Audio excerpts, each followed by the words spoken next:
Class 12th के मेरे सभी शेर और श्रेणियों, यहाँ पर ऑप्टिकल फाइबर के बारे में ताबड़तोड़ आज होने वाला है पोस्टमार्टम कि ऑप्टिकल फाइबर क्या होता है, ऑप्टिकल फाइबर की संरचना, ऑप्टिकल फाइबर किस सिद्धांत पर कार्य करता है, ऑप्टिकल फाइबर का क्या यूज है। कहने का मतलब मेरे भाई सारा गर्म मसाला आप लोगों के सामने यहाँ पर दिखाया जाएगा और हम लोग इसके अंदर घुस जाएंगे और घुस करके इसका पोस्टमार्टम करेंगे। और पोस्टमार्टम करने के बाद जब इसको आप देखोगे तो कहोगे अरे यार, अब तो हम लोग इसको बुढ़ापे तक नहीं भूलेंगे। ये एम के सर जी का वादा है मेरे भाई। चैनल का नाम है एम के सर जी, जी लगाना मेरे भाई मत भूलना, क्योंकि जी लगाओगे तभी चैनल जो है सर्च में आएगा, ठीक है ना। अब जरा ध्यान देना कि यहाँ पर एनसीईआरटी क्लास 12 फिजिक्स का ये जो लाइट वाला जो मेरे भाई जो पार्ट है, यहाँ पर ये हो रहा है ताबड़तोड़, ठीक है ना। तो यहाँ पर आज का टॉपिक है ये वाला प्रकाशिक तंतु, जिसको कहते हैं ऑप्टिकल फाइबर। इसी के बारे में इसका पोस्टमार्टम करना है। ताबड़तोड़ मेरे भाई रिवीजन चल रहा है और ये पार्ट 3 है कि 4 है मेरे भाई, 3 या 4 होगा, ठीक है ना। प्लेलिस्ट बना होगा, इसको देख लीजिएगा, ठीक है। तो आइए करते हैं शुरुआत। देख भाई, ऑप्टिकल फाइबर के बारे में आता है तो लिखिएगा कि ऑप्टिकल फाइबर, देखो लिखा गया है ऑप्टिकल फाइबर जो होता है कांच या प्लास्टिक से बनी हुई। कहने का मतलब मेरे भैया कि यहाँ पर ऑप्टिकल फाइबर जो होता है कांच या प्लास्टिक, ग्लास या प्लास्टिक से बनी हुई एक बारीक तार के समान होता है, जिसका उपयोग डाटा ट्रांसफर करने के लिए किया जाता है। उसके बाद ऑप्टिकल फाइबर में मेरे भाई क्या खेला होता है कि इसमें लाइट का उपयोग करके डाटा को ट्रांसफर किया जाता है। मतलब अंदर से लाइट यहां से मेरे भाई भेजेंगे और उसके अंदर पूर्ण आंतरिक परावर्तन की क्रिया होती है। पूर्ण आंतरिक परावर्तन ये क्या होता है? अरे वही, जब आपतन कोण का मान क्रांति कोण से थोड़ा अधिक बढ़ाते हैं तो प्रकाश किरण अपने ही माध्यम में वापस लौट आता है। भूल गए क्या? तो मेरे भाई इसका वीडियो बन चुका है, इसको देख लीजिएगा। तो कहने का मतलब है कि बस इतना गरम मसाला आप लिख दीजिएगा कि ऑप्टिकल फाइबर क्या है क्लास 12th में, ठीक है ना। अच्छा, उसके बाद सिद्धांत में लिखना होगा, तब कहिएगा कि ऑप्टिकल फाइबर जो होता है पूर्ण आंतरिक परावर्तन के सिद्धांत पर, प्रिंसिपल पर वर्क करता है। टोटल इंटरनल रिफ्लेक्शन के प्रिंसिपल पर क्या करता है मेरे भाई? कार्य करता है। भूलोगे? ऑप्टिकल फाइबर क्या होता है? ये कांच या प्लास्टिक से बनी होती है, बारीक तार के समान होती है। इसमें डाटा को ट्रांसफर किया जाता है with the help of light के हेल्प से, ठीक है ना। अंदर सारा खेला है मेरे भाई।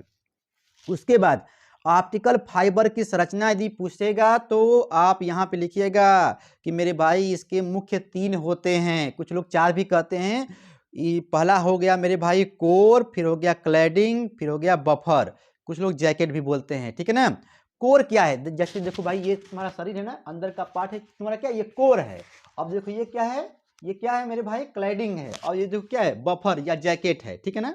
तो मेन तुम्हारा कार्य क्या है? इस बदन जो है ना मेरे भाई, बॉडी का इसका है, मतलब अंदर। तो देखो ये जो पतला जो बना हुआ है ये तुम्हारा क्या है? कोर है, ये कोर है। और इसके ऊपर तुम्हारा क्लैडिंग है, इसके ऊपर तुम्हारा क्या है? बफर है या जैकेट भी लोग बोलते हैं, ठीक है ना। अब देखो जरा ध्यान दो मेरे भाई, इसको कैसे बनाओगे एग्जाम में। तो मैं यहाँ पर आपको हल्का सा ऐसे करके बना दे रहा हूँ। देखो ऐसे करना, ये तुम्हारा यहाँ पे ऐसे बनेगा। फिर इसके बाद अब इसके अंदर एक और बनाना, फिर इसके अंदर एक छोटू सा और बनाना। देखो ऐसे करके बनाना होता है, बड़ा इजी है, ठीक है ना, बन जाएगा, ठीक है ना। तो ये अंदर वाले को कोर, इसको क्लैडिंग, इसको बफर कर देना, ठीक है ना, या जैकेट बोल देना, ठीक है। अब ध्यान दो मेरे भाई, ये जो अंदर वाला है इसका रिफ्रैक्टिव इंडेक्स मतलब अपवर्तनांक n1 होता है, इसका n2 होता है मेरे भाई, लेकिन इसका मान 1.5 होता है, इसका मान 1.47। मतलब सबसे अधिक अपवर्तनांक किसका होता है? कोर वाले का होता है। किसका होता है मेरे भाई? कोर वाले का होता है। और इसका जो क्लैडिंग का जो अपवर्तनांक होता है इससे कम होता है, ठीक है। देखो यहाँ पर की पॉइंट में लिखा गया है ताकि एग्जामिनर को यहाँ पर दिखाइए कि सर जी कोर वाले का जो अपवर्तनांक है वो क्या होगा? इससे क्लैडिंग से अधिक होगा, ठीक है ना। तो ये पिक्चर आप बना दीजिएगा, ठीक है। उसके बाद आगे बढ़ते हैं, ठीक है ना। अब कोर के बारे में लिखना है, देखिए पढ़िए इसको, पढ़िए। करा कि ऑप्टिकल फाइबर के सबसे आंतरिक भागों को, ऑप्टिकल फाइबर के सबसे भीतरी भाग को क्या कहते हैं? कोर कहते हैं। क्या कहते हो मेरे भाई? कोर कहते हैं। और कोर किसका बना होता है? कांच या प्लास्टिक का बना होता है। और कोर के अंदर ही लाइट एक स्थान से दूसरे स्थान तक जाती है, ट्रांसफर होती है, ठीक है ना। मतलब मेन क्या है? कोर है मेरे भाई। अच्छा, इसका अपवर्तनांक कितना होता है? 1.5 होता है। इतना बात नहीं लिख लोगे? अरे भैया ऑप्टिकल फाइबर के भीतरी भाग को क्या कहोगे? कोर कहेंगे, कहोगे ना? कोर कहोगे। और कोर किसका बना होता है? कांच या प्लास्टिक का बना होता है। और लाइट कोर के अंदर ही ट्रांसफर होती है, इसी में होता है पूर्णांतरिक परावर्तन की घटना। ठीक है ना? अब भैया इतना लिखने के बाद अब आएंगे हम लोग क्लैडिंग पर। तो क्लेडिंग क्या होता है? देखो क्लेडिंग कोर के ऊपर है ना, कोर के ऊपर है, तो हम लोग बोलेंगे, देखो लिखा गया है कोर, कोर के ऊपरी भाग को, कोर के ऊपरी भाग को क्या कहते हैं मेरे भाई? क्लेडिंग कहते हैं। और क्लेडिंग भी कांच या प्लास्टिक का बना होता है, क्लेडिंग भी कांच या प्लास्टिक का बना होता है। और यह मेरे भैया क्या करता है? सेफ रखता है किसको? कोर को, मतलब कोर की सुरक्षा करता है। और उसके बाद जो है लाइट को लीकेज होने से, भाई देखो इसके अंदर देखो लाइट जा रही है, रुक जाओ, देखो भैया कोर के अंदर लाइट जा रही है तो लीकेज ना हो, तो इसको ये क्या करता है? क्लैडिंग इसकी रक्षा करता है। ठीक है ना? अपने शब्दों में बना के लिखना यार, ठीक है ना? बोर्ड एग्जाम में आएगा तो गर्दा मचा देना, ठीक है? इतना बहुत है। कोर के ऊपरी भाग को क्लैडिंग कहते हैं, कांच या प्लास्टिक का बना होता है। और ये सेफ सुरक्षा करता है किसका? कोर का। और लाइट को लीकेज होने से बचाता है। लेकिन मेरे भाई देखो ये आपको भूल सकता है, तो इसको आप जरा ध्यान देना। इसका अपवर्तनांक कितना होता है? 1.47 होता है। ठीक है? अच्छा, इसके बाद बफर के बारे में लिखना होगा, तो कहना बफर या जैकेट के बारे में, बफर या जैकेट के बारे में, जैकेट के बारे में लिखना होगा। तो कहिएगा कि सबसे ऑप्टिकल फाइबर यानी प्रकाशिक तंतु, ऑप्टिकल फाइबर के सबसे ऊपरी भाग को क्या कहते हैं? बफर कहते हैं। इसका काम होता है केवल सुरक्षा प्रदान करना। ऑप्टिकल फाइबर क्लास 12 हिंदी में मेरे भाई, इंग्लिश में, दोनों मिक्स करके बताया जा रहा है। ठीक है ना? क्योंकि इसका जो वर्ड है, इसका जो मेरे भाई जो वर्ड है ये थोड़ा सा इंग्लिश में अच्छा लगता है, कोर क्लैडिंग बफर जैकेट। ठीक है ना? अब देख भैया वर्किंग में जब आपको लिखना होगा, ये लॉन्ग टाइप में मैं पूरा मसाला आपको दे रहा हूं, और जैसे पेपर में पूछेगा वैसे जवाब दीजिएगा। ठीक है ना? वर्किंग बताना होगा। तो देख भाई यहाँ पर देखो ऐसे आप बनाइएगा, ऐसे वाला है, इसको देख के डरिए नहीं, आपको डरना मना है। देख भाई ऐसे करिएगा ऊपर से, फिर यहाँ से करिएगा नीचे से, और यहाँ से जो है ये जो भाग है मेरे भाई किसका है? क्लैडिंग का है। ये भी क्लैडिंग का है। अंदर वाला क्या भाई है? ये तुम्हारा कोर हो गया। तो देखो यहाँ से लाइट गई है, चम यहाँ से भागी, इसे इसलिए बनाया गया है। ठीक है ना? ये देखो तुम्हारा यहाँ से हुआ, यहाँ से लाइट गई, फिर यहाँ यहाँ यहाँ यहाँ यहाँ भाग रही है। ठीक है ना? ये तुम्हारा कर देंगे। तो इसमें ये फिगर बनाने के बाद थोड़ा सा पूर्णांतरिक परावर्तन वाला थोड़ा सा मसाला लिख देना कि जब आपतन कोण का मान क्रांतिक कोण से, जब आपतन कोण का मान क्रांतिक कोण से अधिक होता है तब इसमें पूर्णांतरिक परावर्तन की घटना होती है। जब आपतन कोण का मान, जब आपतन कोण का मान क्रांतिक कोण से थोड़ा अधिक होता है, तो इस ऑप्टिकल फाइबर में क्या होता है मेरे भाई? पूर्णांतरिक परावर्तन की घटना होती है। इसके बाद यहां पर कहना, इसके दोनों छोर यहां पर भी और यहां पर भी मेरे भाई ट्रांसमीटर और रिसीवर लगे होते हैं। ट्रांसमीटर, इसके यहाँ पे ट्रांसमीटर, यहाँ पर रिसीवर, ठीक है ना, लगे होते हैं भैया। तो ट्रांसमीटर के द्वारा क्या होता है? देखिए ये बात लिखा गया है। ठीक है ना? तो पहले पहले छोर पे क्या होता है कि ट्रांसमीटर द्वारा क्या होता है भैया? डाटा को लाइट में बदला जाता है और भेज दिया जाता है। ठीक है? डाटा जो भी है उसको लाइट में चेंज किया गया और यहाँ पर उसको भेज दिया गया। अब बेचारा इसमें लाइट जो है चम चम चम चम करते हुए पूर्णांतरिक परावर्तन की घटना होते होते होते होते यहाँ पहुँच आती है, यहाँ पर पहुँच आती है। जैसे ये हो गया रिसीवर, क्या हो गया भैया? रिसीवर हो गया। अब रिसीवर इसको क्या करेगा? पुनः लाइट को डाटा में चेंज कर देगा। ठीक है ना? देखो ये लिखा गया होगा। ठीक है ना? फिर यहाँ पर जिग जैग फॉर्म के रूप में लाइट दूसरे छोर पर पहुंचता है और रिसीवर इसे रिसीव करता है, फिर डाटा में बदल देता है। कितना इजी है भाई, जरा इसको पढ़ो, आ जाएगा। ठीक है ना?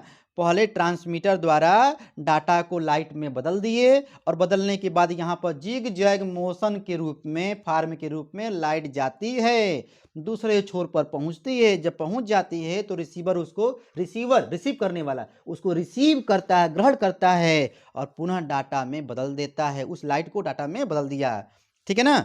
अब मेरे भाई इतना काम लिखने के बाद मान लीजिए आपके पेपर में 1 नंबर में पूछ दिया ऑप्टिकल फाइबर के यूज, तो कहिएगा ऑप्टिकल फाइबर का यूज मेरे भाई कहाँ कहाँ होता है? क्लास 12 के मेरे शेरों शेरड़ियों। ठीक है ना? ये टेक्निकल बोर्ड में भी पूछा जाता है ऑप्टिकल फाइबर के बारे में। तो बोलिएगा मेडिकल में, डिफेंस में, ब्रॉडकास्टिंग में, सजावट में, टेलीकम्युनिकेशन में, एमआरआई में, मेरे भाई सब लिख देना है, ठीक है ना। ऑप्टिकल फाइबर का यूज कहाँ कहाँ होता है? रक्षा में, ये देखो लिखा ना, रक्षा होता है, ठीक है ना, रक्षा, ठीक है, रक्षा में। अच्छा मेरे भाई, उसके बाद यहाँ पर लिख लोगे ना, इजी है यार, लिख लेना। देखो एडवांटेज क्या है भैया, इसकी स्पीड बहुत हाई होती है, इसकी ई का लिखा है बैंडविथ, ओ बी डब्ल्यू मतलब बैंडविथ होता है भाई, ठीक है ना। बैंडविथ का मान हाई होता है, यह क्या होता है भैया, चीप ना, सस्ता होता है, लाइट वेट हल्का होता है, ठीक है ना। ये डाटा को जो ट्रांसफर जो करते हैं मेरे भाई, उसको क्या लिखा है, प्रोटेक्शन, रक्षा करता है डाटा का। फिर ये ड्यूरेबल मतलब टिकाऊ होता है, लॉन्ग डिस्टेंस पर भी काम करता है, ठीक है ना, ये इसके गुण हैं, ठीक है ना। ऑप्टिकल फाइबर क्या है, ऑप्टिकल फाइबर का सिद्धांत, ऑप्टिकल फाइबर का कार्यविधि, संरचना मेरे भाई, यूज, गुण सब यहाँ पर। और यहाँ पर ऑप्टिकल फाइबर के टाइप्स में यदि आता है 1 नंबर में, तो आप यहाँ पर ऑप्टिकल फाइबर में देखिए, यहाँ पर 2 टाइप ये बनाया गया है, ठीक है ना। और ये तुम्हारा हो गया, जरा ध्यान दो मेरे भाई, सिंगल मोड, देखो single mode, multi mode, step index, ये सब पॉलिटेक्निक के बुक में होगा, ठीक है ना। इस ये single mode fibre, multi mode fibre, step index fibre, ठीक है ना। अच्छा ये देखो, graded index fibre, glass fibre, plastic fibre, इसमें यार इसको बस केवल आपको एक बार देखना है। क्लास 12th के मेरे शेर जवाजों, आपके पेपर में इतनी गहराई तक नहीं देता है, बहुत करेगा तो आपके पेपर में ऑप्टिकल फाइबर क्या है 1 नंबर में, ऑप्टिकल फाइबर किस सिद्धांत पे कार्य करता है 1 नंबर, ऑप्टिकल फाइबर का संरचना सिद्धांत कार्यविधि का वर्णन करिए, तब मेरे भाई 3 नंबर में 5 नंबर में पूछ सकता है, ठीक है ना। तो कहने का मतलब है कि यहाँ पर फटाक से मेरे भाई आप लोग मारिए स्क्रीनशॉट, और मार करके आराम से इसको बिस्तर के अंदर घुस के, रजाई के अंदर घुस के, मेरे भाई जाड़े वाली रात है, ठीक है मेरे भाई ना, माघी बरसात हो रही है, ठीक है ना ठीक है, तो इसका मारिए स्क्रीनशॉट और उसके बाद गर्दा गर्दा मचाइए और इसको आराम से लिख लीजिएगा, ठीक है ना। लॉन्ग टाइप में ये पूरा हुआ है। ऑप्टिकल फाइबर क्या है, ठीक है, ऑप्टिकल फाइबर की संरचना, मारो मारो मारो मेरे भाई, तुमेव माता च पिता तुमेव बंधु च सखा त्वमेव, तुमेव विद्या द्रविड़म तुमेव, तुमेव सर्वम मम देव देव, मारो मारो मेरे भाई। क्लास 12th लाइट चल रहा है, क्लास 12th लाइट चैप्टर चल रहा है, क्लास 12th का फिजिक्स चल रहा है मेरे भाई, ठीक है ना। ताबड़तोड़ यहाँ पर रिवीजन हो रहा है, और आप लोग इसका स्क्रीनशॉट मार के गर्दा गर्दा मचा दीजिए। Class 12th UP board exam 2024, 25, 26, 27, 28, 29, 30 मेरे भाई, जब तक चलेगा पढ़ाई का सिलसिला, ऑप्टिकल फाइबर वाला क्वेश्चन आपके पेपर में आ सकता है, किसी न किसी के पेपर सेट में रहेगा, ठीक है ना मेरे भाई। तो ऑप्टिकल फाइबर वाला क्वेश्चन आएगा तो गर्दा गर्दा मचा लेना। और मेरे भाई नए होंगे तो घंटा घंटिया तो अब तक दबा दिए होगा ना, नहीं दबाए हो, दबा दो, ठीक है ना मेरे भाई। इसको मार लो स्क्रीनशॉट और यहाँ पर ये टाइप ले लो, ठीक है ना, ठीक है। पढ़ते रहो मेरे भाई और गाना गाते रहो, आंखों में नींदे ना दिल में करार, पढ़ाई भी क्या चीज होती है यार। बाय बाय, फिर मिलेंगे।